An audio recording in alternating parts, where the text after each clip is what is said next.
Saluti amici, benvenuti a tutti voi a Tutto Sport. Benvenuti oggi con la terza puntata di Tutto Sport. Come sempre Guido, Michele, oggi Franco in la regia e io Ramon Toni per parlare dello sport. Cominciamo di immediato. Guido, come stai? E di che parliamo oggi? Guarda, sono in forma per fortuna, non è la giornata critica a livello di voce come la scorsa settimana. Sì. Vedo che l'italiano di Ramon migliora sempre di più e questo mi fa piano piano. Passa la volta, no? Poco a poco, si dice anche in spagnolo, poco a poco.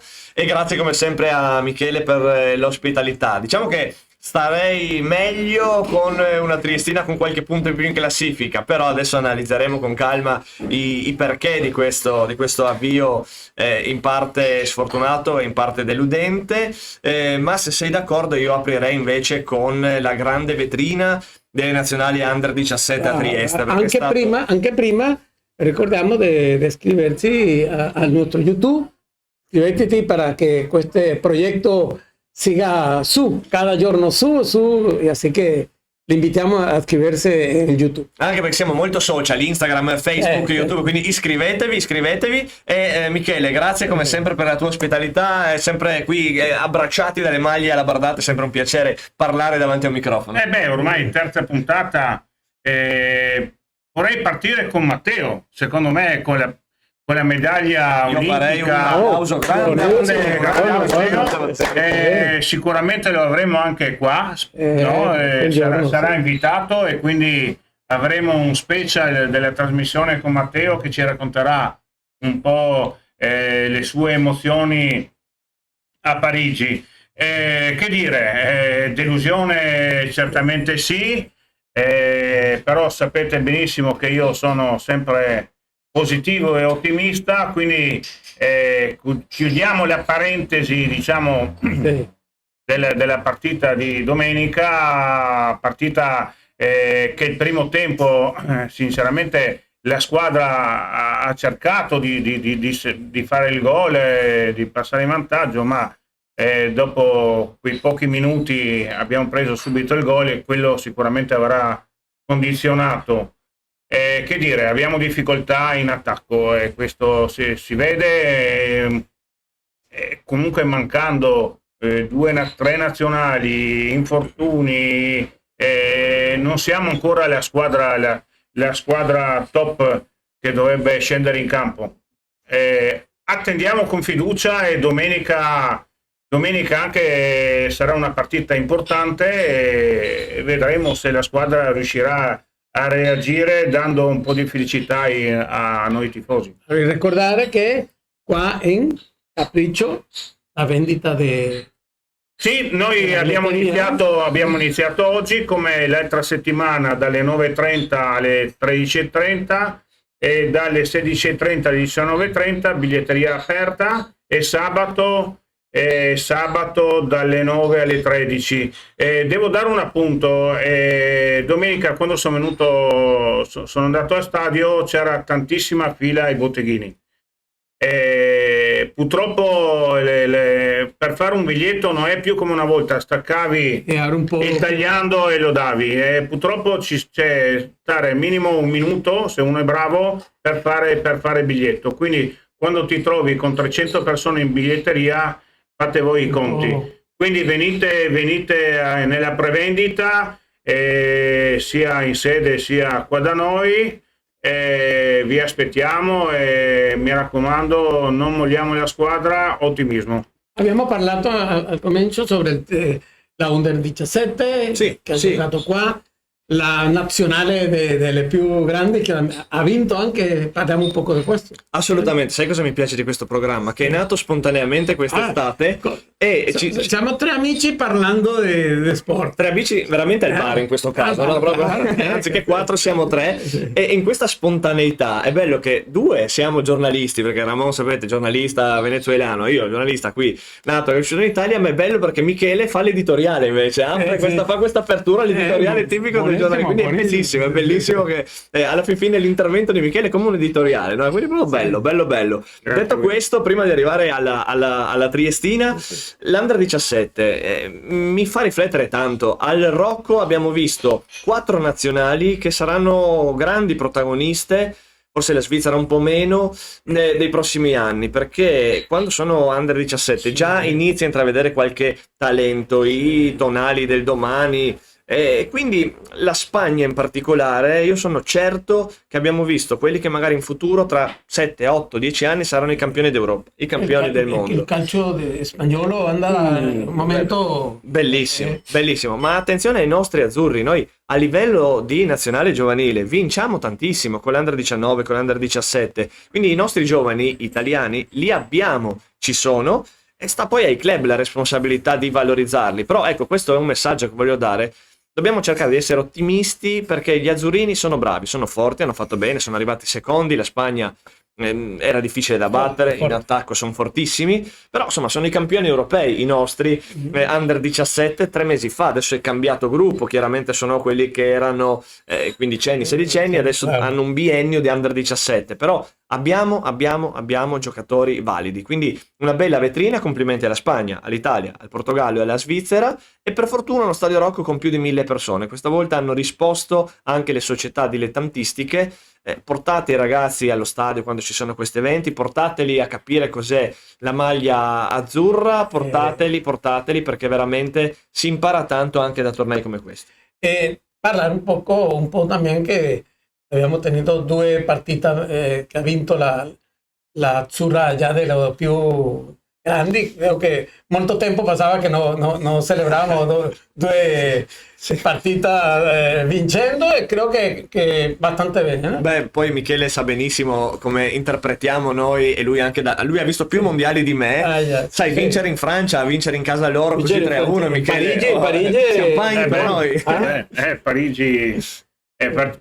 Parigi, diciamo che i mondiali, quando giochi vai sicuramente per vincere, quindi diciamo che ha vinto e creo que ha dado altre sensazioni, no? Non so se hai visto la partita della nazionale nostra. No, ho visto soltanto spezzoni. Gran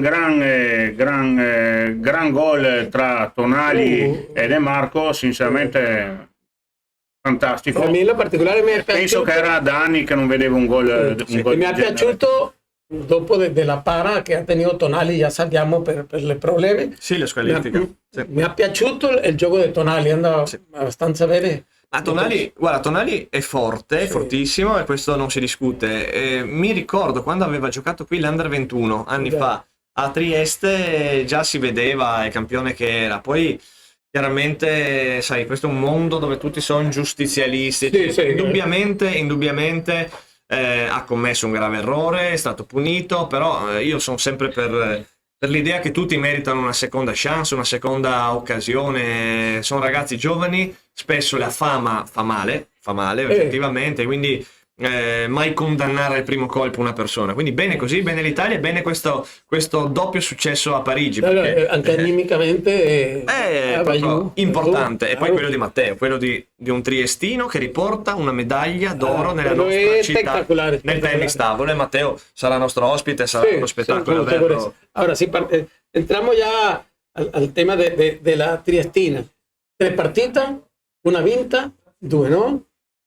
La domenica poi è accaduto con ese 0-1, con molte cose non solo che ha mancato un più di attacchi, anche alcuni rigori che l'arbitro ha lasciato. O sea, hay molte cose che si possono sommare a non aver potuto vincere, no? Il gol non dato, il rigore non dato dall'arbitro, che chiede, diciamo, allucinante, direi allucinante. Però sinceramente se dobbiamo fare qualcosa di positivo, dobbiamo anche andare oltre. Cioè, siamo la Triestina. Il secondo tempo, a parte gli ultimi minuti, che comunque i ragazzi hanno cercato di fare il pareggio, però sinceramente pretendevo qualcosa di più.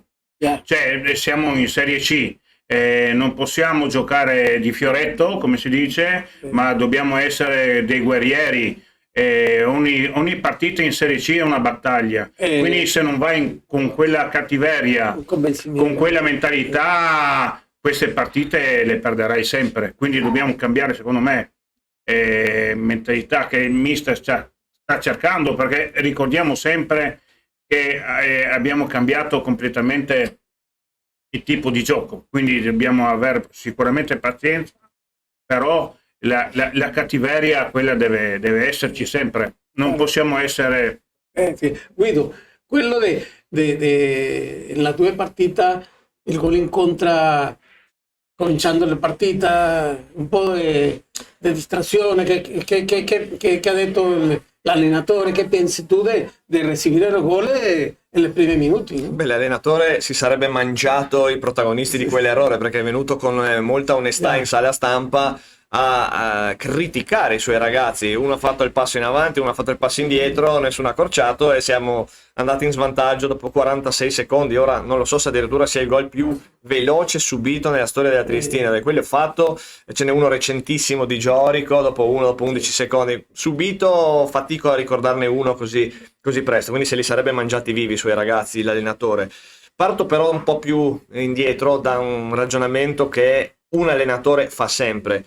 La partita spesso riflette la settimana di allenamento. Questa è una squadra che si allena male perché non ha i numeri per allenarsi bene. Tra infortuni e giocatori convocati con le rispettive nazionali, peraltro Attis ho visto che ha anche fatto gol con Haiti contro la nazionale avversaria, e quando ti alleni in 16-17 durante la settimana devi aggregare dei primavera benché bravi, è difficile tenere un certo livello di concentrazione e di attenzione. Questo poi si riverbera in campo, dove parti sbadato, dove parti non collaudato, prendi un gol e in Serie C rimontare è difficilissimo. Noi dobbiamo uscire da questa benedetta Serie C prima o poi, anche perché vedi che un rigore simile in qualsiasi categoria superiore, in A e B, ci mettono un secondo a dartelo. Questo non deve essere un alibi, questa squadra ha dei grossi problemi nella fase difensiva, come diceva Michele, ha dei problemi anche in fase realizzativa, e ho detto due assunti che fanno oggettivamente un problema grosso per questa squadra. Ora, questa è la squadra che abbiamo, e con questa squadra è che dobbiamo ir avanti, no? Allora, c'è qualità, perché c'è tanta qualità, però finché non trovi un determinato equilibrio, un assetto definito, ma soprattutto una certa solidità difensiva, diventerà dura ristabilire la china. Anche la squadra di Bucchi 3 anni fa era partita male, con 2 punti in 4 partite, poi aveva trovato una buona identità, però non sarà facile, ecco, risalire la china. Speriamo veramente di farlo, perché una partenza così ad handicap sinceramente non me l'aspettavo. Come dice Michele, siamo la Triestina e non è ammissibile che si prenda gol 2 volte in 5 minuti. Questo va assolutamente corretto. Bisogna lavorare un po' di questo. Ora la domenica è l'Atalanta di nuovo in casa, ma nell'Eurocco con l'Atalanta Bergamo, una squadra... Questi corrono tantissimo, una squadra giovane, corrono tantissimo, non sarà facile averla meglio sull'Atalanta, però dobbiamo reagire, in qualche maniera bisogna reagire, bisogna trovare le alternative, bisogna trovare un modo per limitare quelli che sono i difetti di questa squadra, e speriamo anche di recuperare qualcuno. Dovrebbe recuperare Bielefeld, dovrebbe avere più minuti nelle gambe, oltre a Brahima anche Ballarini, rientreranno Attis, rientrerà Vicario, speriamo di avere Olivieri, che non abbiamo ancora visto all'Opera. Cioè, quando hai 20 giocatori è un'altra cosa. Il Caldiero nel secondo tempo non ha fatto nulla di diverso da quello che mi aspettavo. Esaurite le batterie della Triestina, si è difeso con 5 cambi, correvano di più, la Triestina pian pianino si è spenta. Questione di numeri, bisogna avere 20 giocatori e non 15. Allora, Michele, tu sei ottimista, lo sappiamo. Che ti dicono i tuoi amici, le tifosi, che pensano in questo momento dello che ha fatto la Triestina in 3 giornate? La delusione sicuramente è grande, perché avevamo un'occasione più unica che rara. Giocare 4 partite, 3 in casa, sinceramente mi aspettavo una Triestina che fosse nei quartieri alti. Questo non è successo, amen. Quindi ripartiamo. L'unica cosa che vorrei chiedere, ma secondo voi, quando le squadre vanno in ritiro e dopo si ritrovano con diversi giocatori, ci stiamo chiedendo, no? Anche questa settimana qui al club, ma cosa serve il ritiro quando hai altri giocatori che vengono all'ultima settimana? Questa è una bella cosa, perché buona domanda. No, non solo fa l'editorialista, ormai anche il giornalista fa le domande. È verissimo, è una valutazione che facevo proprio con dei colleghi: il ritiro che compatta lo spirito di squadra, lo stare assieme in albergo, ma quando cambi la squadra costantemente nelle settimane seguenti il ritiro viene meno, esattamente quella parte lì, ed è fondamentale. Anche io nelle mie squadrette di pallacanestro, quando fai anche una gita giornaliera assieme, si crea qualcosa, ci si cementa tra compagni, perché poi sono giovani, hanno, a parte qualche caso magari di ultra trentenni eccetera, sono giovani, quindi hanno bisogno di queste cose. La Triestina lamenta un mercato eterogeneo, un mercato non condotto in maniera omogenea, e peraltro è la prima puntata che realizziamo di fatto dopo l'esonero di Morris Donati. Io personalmente con Morris Donati ho avuto un ottimo rapporto professionale, sempre corretto e disponibile, per cui approfitto comunque di questi microfoni per mandare un saluto. Non credo sia stato usato al 100% come capro espiatorio, ma sicuramente non è il 100% responsabile di un mercato zoppicante. Allora, prima di finire, perché siamo pronti a finire, la ora della partita della domenica? Abbiamo le 20:45 domenica. 20:45. Ricordiamo molto tutti i tifosi della prevendita, perché fare la fila 2 ore per entrare dentro è un po' assurdo. Quindi avete tutta la settimana per venire qua da noi e fare il biglietto. E ricordiamoci anche Porto un Amico. La società anche questa settimana, e sarà l'ultima settimana, l'ultima volta, darà la possibilità a chi ha fatto l'abbonamento il 23-24, nell'annata 23-24, di portare l'amico gratis. L'amico dovrà soltanto pagare da bere, penso. Se no, champagne in onore alla Francia. Sì. Abbiamo finito oggi. Abbiamo finito. Guido, siamo algo stati di più? No, siamo nei tempi. Se non, l'invito a seguirci su YouTube, su Facebook, su Instagram, Ramontoni, Guido Roberti e il club naturalmente. E anche sulle nostre pagine Facebook e Instagram, Triestina Fan Club Bar Capriccio, o TikTok. Seguiteci. E ringraziamo a Franco oggi la regia. Molto bene. Franco per la regia, un applauso. E saluto a Daniele che oggi è un'altra. Ha fatto un esame importante universitario. Editorialista, giornalista e anche su TikTok, anche tutto, più avanti di me. tutto. TikTok anche. Iscrivetevi. Ciao a tutti. Ciao. YouTube a Tutto Sport. Ciao. Dai. Io faccio i quadri, pian Guido, lazzata, occhio. Bene. Molto bene, occhio che non tiro 3 quadri. Guido.